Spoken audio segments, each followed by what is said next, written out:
Pessoal, bom dia. Espero que estejam todos bem. Estamos dando início a mais uma aula online a partir do portal da TEDUC, tá?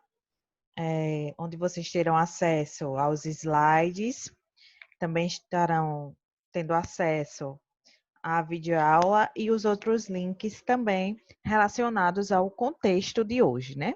Ao conteúdo em si que nós estamos trabalhando hoje, tá?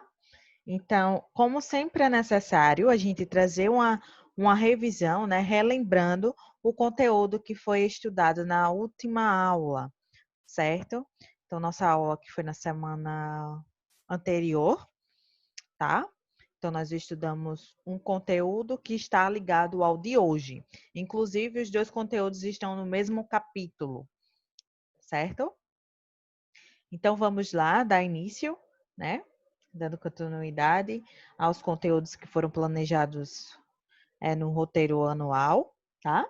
Então, o conteúdo que nós trabalhamos semana passada foi a introdução do contexto sobre a região amazônica, tá? Uma coisa que eu observei bastante, principalmente nas aulas ao vivo, né, nas discussões, é que existe muito a distorção, né, do conceito do que é a região amazônica. Muitos alunos confundem a região amazônica com a região norte geográfica brasileira, né? Existe muito essa confusão, mas é importante sempre relembrar que a região amazônica, quando a gente fala dessa maneira, ela está delimitada, né? Delimitando, está se tratando da região em que tem a presença da floresta amazônica e não da floresta, desculpem, e não da região geográfica que leva o nome de norte, porque aí tem outros aspectos que são levados em conta, tá? Então é preciso vocês não terem essa confusão, tá? Entre essas duas regiões, essas duas nomenclaturas que têm significados diferenciados, tá? Então, na aula passada nós falamos o contexto inicial sobre a região amazônica, onde primeiramente foi tratado alguns aspectos que essa região sofre tanto, né? Alguns impactos, vamos dizer assim, alguns processos humanizados realizados nessa região e que geram impactos de uma forma bem evidenciada e que é tão tratado hoje, né, nas redes sociais, nos meios de comunicação, entre as pessoas em si, nas conversas, tá? Então, o primeiro dele foi o desmatamento. Então, nós vimos que o contexto de desmatamento é aquele processo de destruir, de retirada da biodiversidade, tá? De uma área. No caso da floresta amazônica, quando a gente fala em biodiversidade, está relacionado tanto os aspectos vegetais como os aspectos animais, a fauna e a flora, tá? Então, a região amazônica, como a gente consegue observar isso claramente, ela sofre muito com esse processo de desmatamento por diversos fatores, né? Por diversos motivos, onde o ser humano ele vem destruindo essa floresta, essa região, por conta de interesses econômicos, né? Botando em frente os interesses econômicos acima da nossa natureza, do nosso meio ambiente e da importância que ela tem sobre as nossas vidas, tá? Outro processo que nós estudamos também foram as queimadas. As queimadas é um dos aspectos do desmatamento, mas feito de uma forma mais singular, né? A queimada é aquele processo que pode ser realizado pelo ser humano e também pode ser algo natural. Mas, em grande maioria, elas são provocadas pelos seres humanos, né? Nós estamos observando aí uma das grandes queimadas no nosso Pantanal.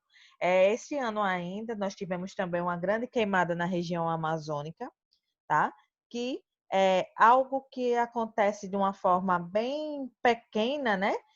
Uma queima pequena, mas que, consequentemente, essa queima pode se tornar um tamanho bem maior e as consequências serem bem piores, né?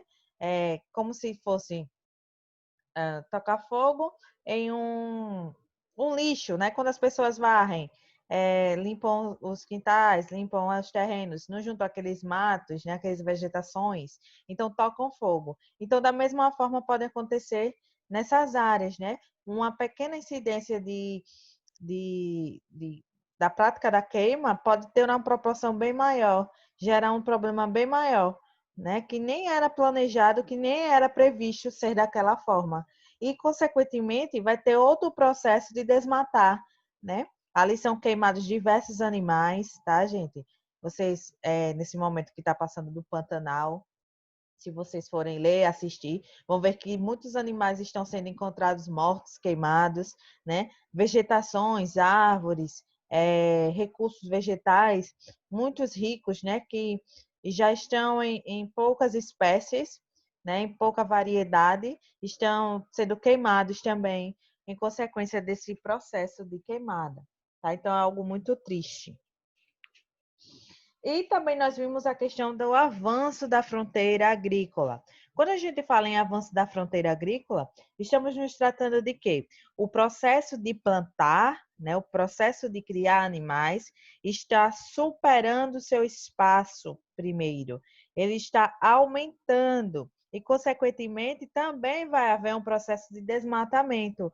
Aquelas áreas estão sendo cada vez mais destruídas para se plantar algum vegetal ou para se criar algum animal, como, por exemplo, na região amazônica, um dos vegetais que estão em grande crescimento de cultivo é a soja, né? A soja está tomando conta da região da floresta amazônica.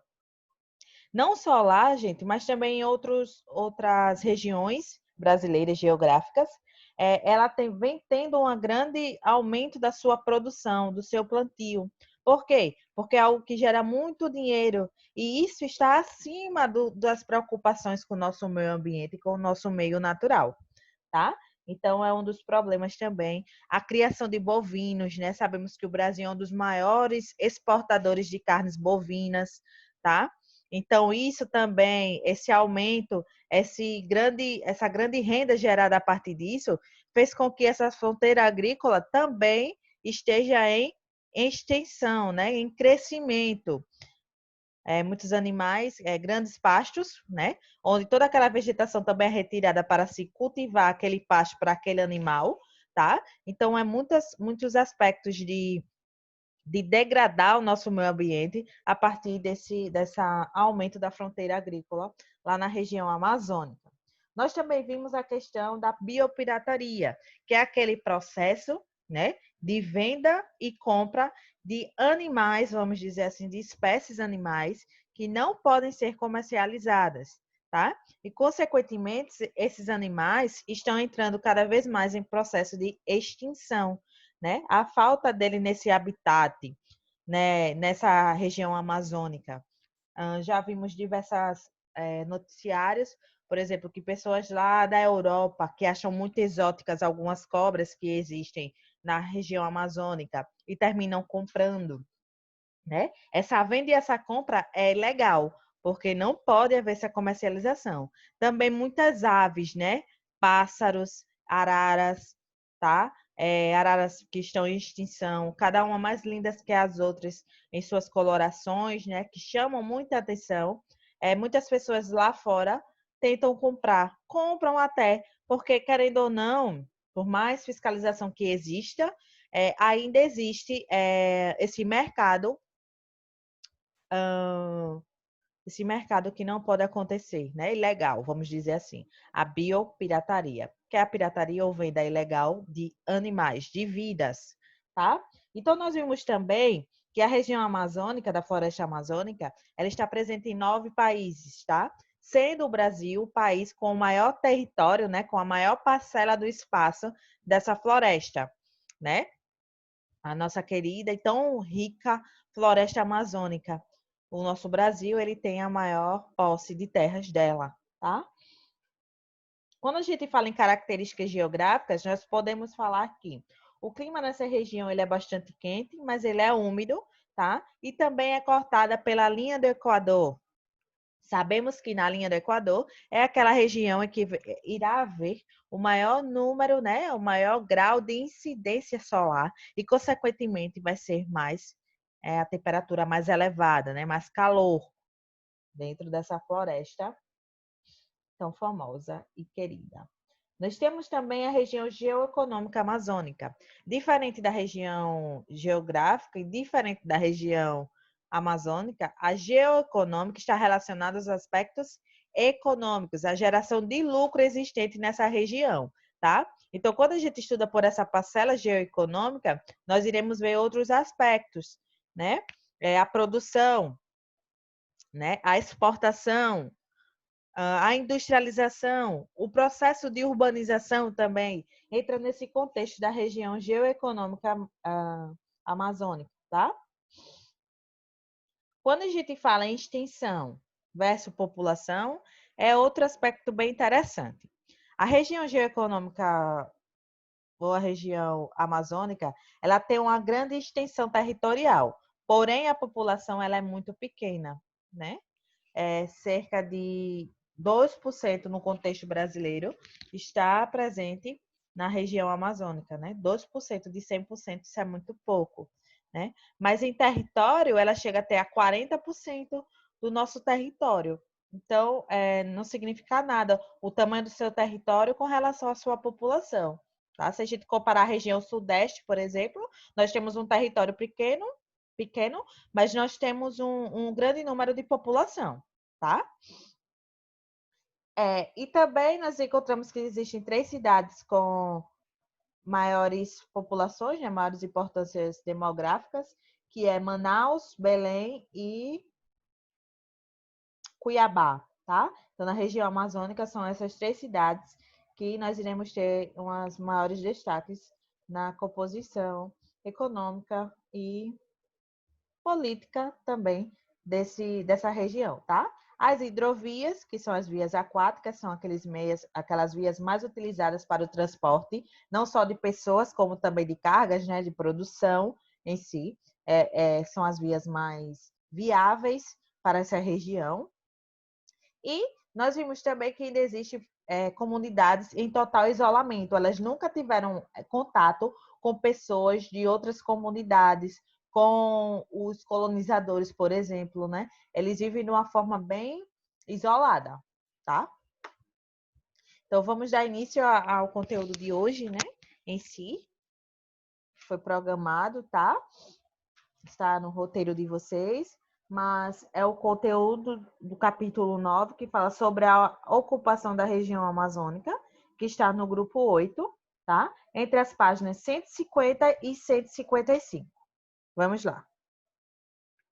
Aula de Geografia para o 7º ano A e o 7º ano B, a ocupação da região amazônica. Professora Rosalia, Rio Largo, Alagoas, tá? Então, nós iremos ver ainda o processo de ocupar essa área, como é feito, né? Quais fatores são condicionantes para isso? Trouxe aqui de início uma imagem para vocês, representando os nossos indígenas, os nativos, né? Que em sua grande maioria existem, pertencem a essa região amazônica, tá? Inclusive, muitas pessoas estrangeiras têm a ideia errada que aqui no Brasil nós vivemos todos de uma forma em isolamento, né? De uma forma sem acesso às tecnologias. Ou na realidade nós vemos que não é isso, tá? Até os indígenas mesmo, algumas comunidades, já estão tendo um grande contato com essas tecnologias. A ocupação da região amazônica. Para que seja possível entender o processo de ocupação da região amazônica, é necessário compreender que essa área já era ocupada antes da chegada dos colonizadores europeus. Pesquisas estimam que a ocupação humana na Amazônia data de aproximadamente 13 mil anos, tá, gente? Então, como sabemos, quando chegaram na América os colonizadores, eles encontraram já os nativos que aqui viviam, os nossos indígenas, tá? Então, isso não foi diferente aqui no Brasil e principalmente na região amazônica, né?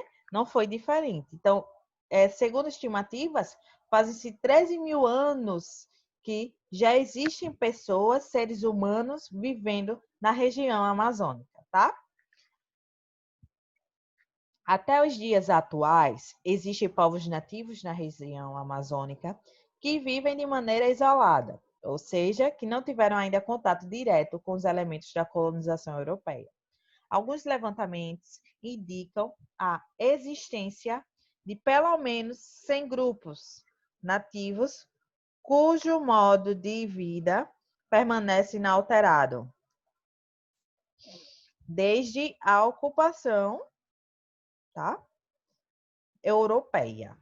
Então, como eu vinha falando para vocês, né, já existiam os nativos aqui que viviam e que até hoje algumas dessas comunidades não tiveram acesso, né, contato com outras civilizações, tá? Com outras pessoas, né? Eles vivem de uma forma bem isolada mesmo. Estima-se que pelo menos 100 grupos nativos, ainda na região amazônica, vivem dessa forma, tá?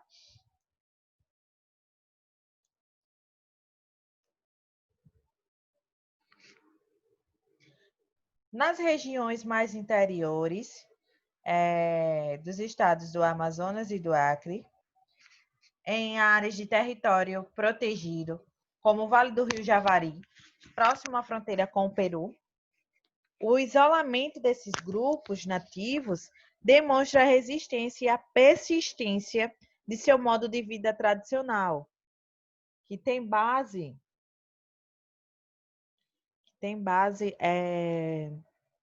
principalmente na coleta, na caça e na pesca, tá? Então, essas comunidades, gente, elas têm como características uma relação bem saudável com o nosso meio natural, no caso, com a floresta amazônica, né?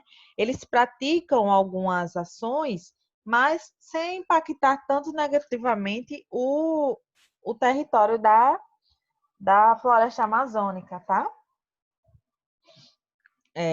Principalmente esses povos que são isolados, que ainda não tiveram acesso a tantas tecnologias, eles só trabalham, eles só utilizam dessas práticas. A coleta, quando a gente fala coleta, é a retirada dos vegetais, né, dos frutos em si, das árvores, essa coleta. A caça, que geralmente é praticada com alguns animais, né, para comer, e a pesca também nos grandes rios que existem nessa área. Sabemos, por exemplo, que a bacia do Rio Amazonas é a maior existente mundialmente, né, que está presente na região amazônica. Nós temos aqui um mapa, tá? Mostrando as terras indígenas brasileiras. Como a gente consegue observar nessa parcela em vermelho, a maioria das partes, né, da presença das comunidades das terras indígenas estão justamente na região amazônica, né? Nessa região aqui, ó, toda essa área, nós temos muita presença de indígenas brasileiros ainda, tá? No Nordeste, a gente consegue observar alguns também, né? Aqui em Alagoas, inclusive. Mas se comparado ao que existe na região amazônica, é bem diferenciado, né? Bem mais lá. Os povos nativos, isolados ou não, têm grande conhecimento da fauna e da flora nativas da região e, por isso, desempenham um importante papel na conservação da biodiversidade, conseguindo construir toda a base de sua sobrevivência na floresta amazônica. Como eu disse a vocês, eles só retiram, né, dentro do contexto da região amazônica, o que realmente é necessário para a sua sobrevivência, né? Sem impactar tanto negativamente esse território. Aí eu faço uma pergunta e até um questionamento para vocês, uma indagação para vocês, né? Será que para a região amazônica, né, não seria interessante e melhor que não se tivesse chegado lá o colonizador, né? Que só vivessem realmente essas comunidades isoladas? Esse contexto de preservação, de conservação dessa floresta, não seria bem mais elevado, gente, né? Seria bem mais conservada essa região, né? Os impactos seriam bem menos do que o que a gente observa, né? Então, o contexto da chegada dos colonizadores, dessa civilização, foi boa, mas em grande parte também foi muito ruim, né? A sobrevivência das comunidades isoladas amazônicas ocorre da seguinte forma: a extração de plantas medicinais da floresta, a coleta de sementes e frutas nativas, o cultivo de raízes como batata doce e a mandioca, utilizados na base alimentar, a atividade de caça e pesca de espécies animais do local, a utilização de técnicas de construção de casa a partir de madeiras, cipós, folhas e outros elementos. Então, a gente consegue observar dentro desse quadrinho aí que a maioria das práticas deles, né, de uma forma sustentável, uma forma de conservar, tá, de preservar o que existe de mais rico na nossa região amazônica, tá? Grande parte dessas comunidades corre o risco de deixar de existir com os processos de ocupação mais intensa na região amazônica. Aumentou também a pressão sobre essas comunidades nativas. O avanço da utilização agrícola e do processo de desmatamento também tem sido problemas para, tá, a sobrevivência dessas comunidades.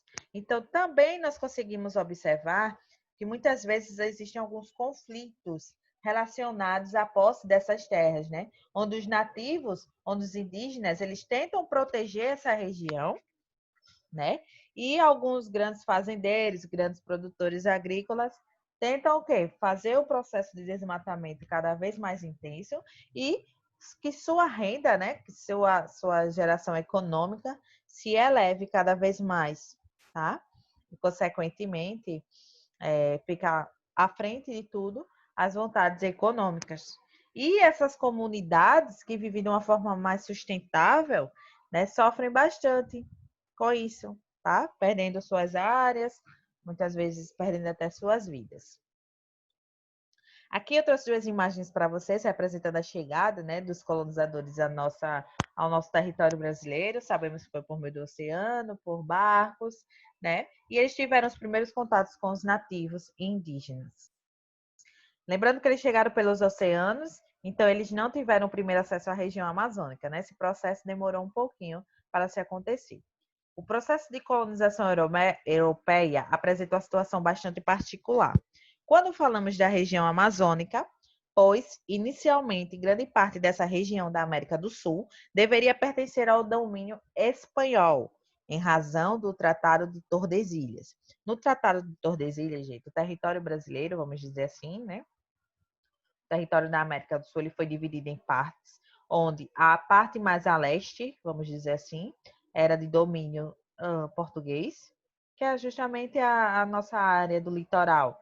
E a parte mais a oeste era de domínio dos espanhóis, tá? Então, por isso, foi um dos motivos também dos portugueses demorarem tanto a chegar a essas áreas, além da dificuldade mesmo dentro do território, né?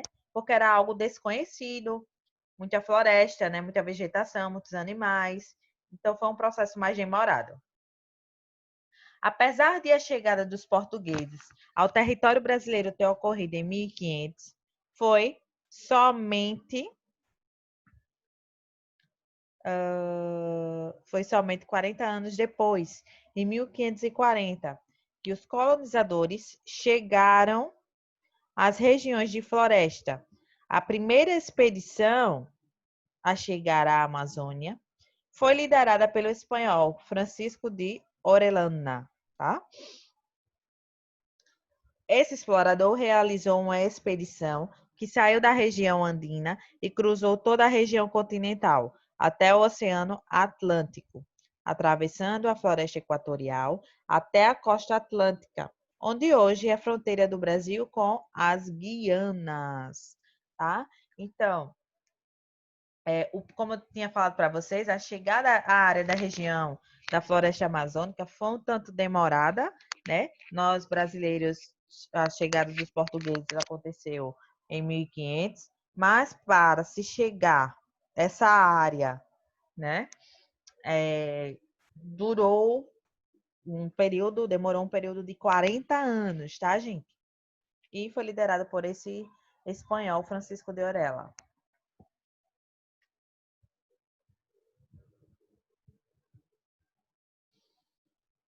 O crescimento do interesse europeu no Novo Mundo em busca de novos produtos e mercadorias levou ingleses e holandeses a estabelecerem feitorias na região amazônica.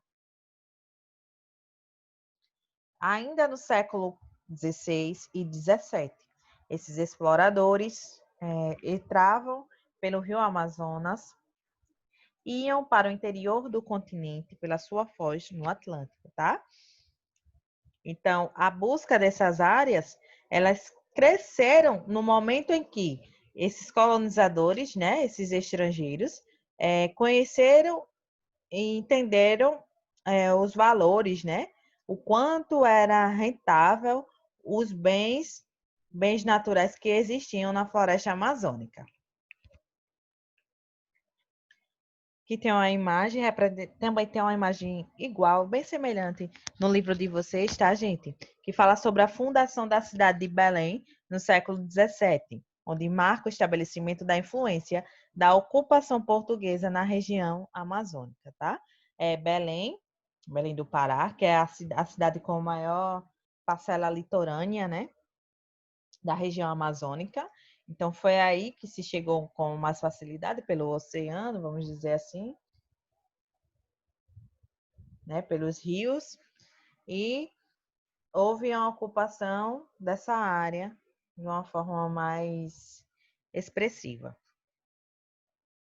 Outra característica marcante da presença portuguesa na região, durante o século XVII e XVIII, foi a realização de diversas estradas, entradas e bandeiras, com a finalidade de conhecer melhor a área ocupada pela floresta tropical e consolidar o território sob a influência de Portugal. Além disso, a Igreja Católica também empreendia expedições para catequizar comunidades nativas, né? Então, a Igreja Católica ela foi muito presente, muito marcante nessa época, onde existiam algumas expedições, né, para se catequizar as comunidades nativas, os indígenas dessa época. Século XIX, o ciclo da borracha. Olhem só a importância da borracha, né? Conhecido látex retirado das seringueiras. Com a produção de carros em séries pelas indústrias americana e europeia, a borracha passou a ser empregada na fabricação de pneus automotivos, o que ampliou de maneira considerável sua visibilidade no mercado. A injeção de capital externo na compra da borracha, que ocorria sobretudo libra esterlina, possibilitou rápido enriquecimento dessa região, resultando no investimento de infraestruturas nas cidades da região amazônica, Manaus, Porto Velho e Belém, que passaram por um intenso processo de modernização. Então, podemos observar que Manaus e Belém, né, são cidades que hoje têm uma maior expressão econômica, né, populacional. E isso se deve principalmente por esse processo aí da utilização, né, da extração da borracha, tá? Então, isso foi muito importante. Durante o período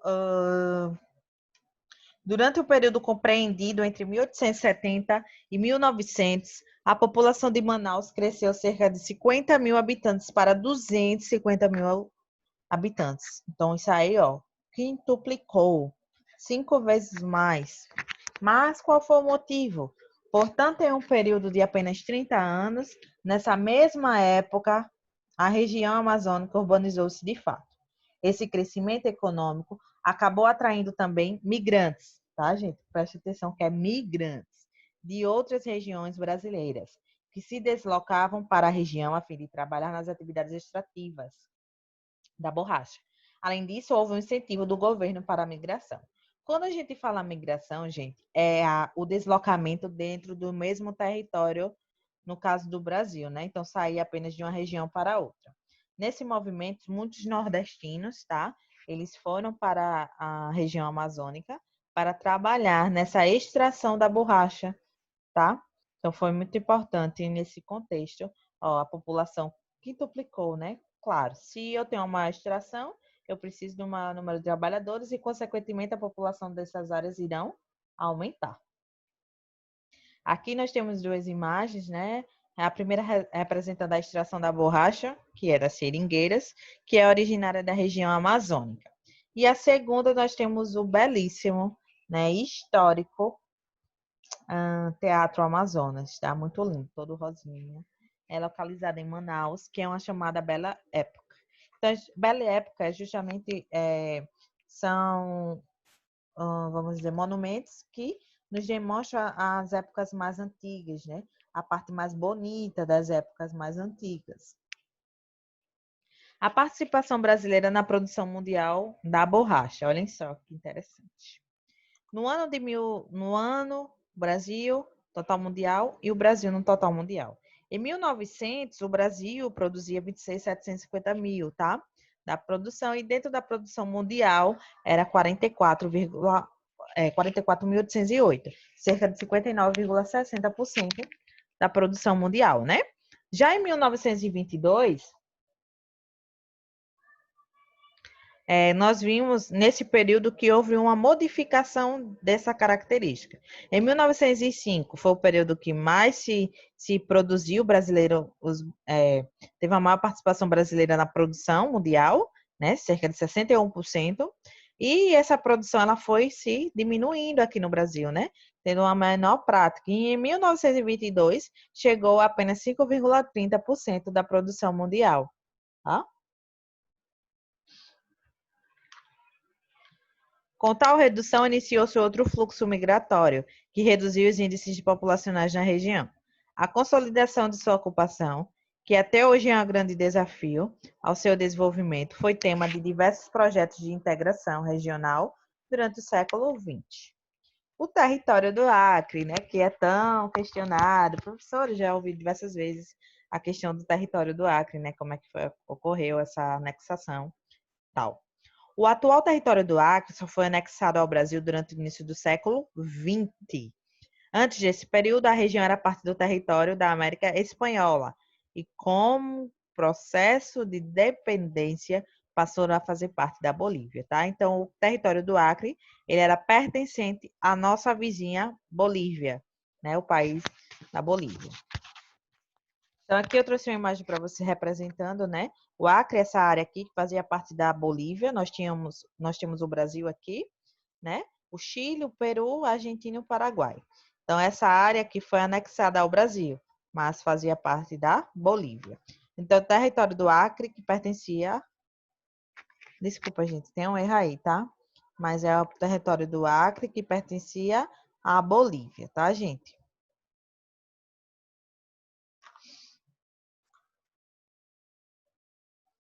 O meio mais viável de acesso à região do Acre era pela bacia amazônica, ou seja, pelo lado da fronteira brasileira. Esse fator fez a região ser ocupada por brasileiros durante o ciclo da borracha. Esse processo criou uma série de tensões que incluía as ameaças de guerra entre o Brasil e Bolívia e até mesmo um levante dos habitantes da região, os quais realizaram uma revolução, declarando em 1899 a República do Acre. Então, foi em 1899 que houve essa desintegração do Acre, né? Criando-se a República do Acre. Inicialmente, a região do Acre foi anexada ao Brasil como um território federal, sendo este elevado a Estado para a Federação, né? Levado a Estado da Federação. Somente no ano de 1962, com um decreto federal assinado pelo presidente João Goulart. O Acre é considerado o estado mais interior do Brasil, estando muito mais próximo da costa pacífica do que da Atlântica. Atualmente tem cerca de 700 mil habitantes e é considerado o segundo estado brasileiro com menor população, tá, gente? Perdendo apenas para Roraima, que tem 600 mil habitantes, tá? Então, está mais próximo da costa pacífica do que a Atlântica, que é o oceano que banha em maior quantidade o nosso Brasil, né? Então, isso mostra bem que o Acre, ele não fazia tanto parte do nosso território, como sua grande maioria fez parte por muito tempo da Bolívia. Aqui nós temos o Rio do Acre, tá, gente? É um dos importantes meios hidroviários dessa área, desse estado, certo? Então, pessoal, nossa aula nesse período está terminando por aqui, tá? Videoaula. Para a turminha do sétimo ano B, nós estaremos de volta na outra segunda-feira. E para a turminha do sétimo ano A, nós nos encontraremos logo mais para a nossa aula ao vivo, tá? Então, que todos tenham uma ótima semana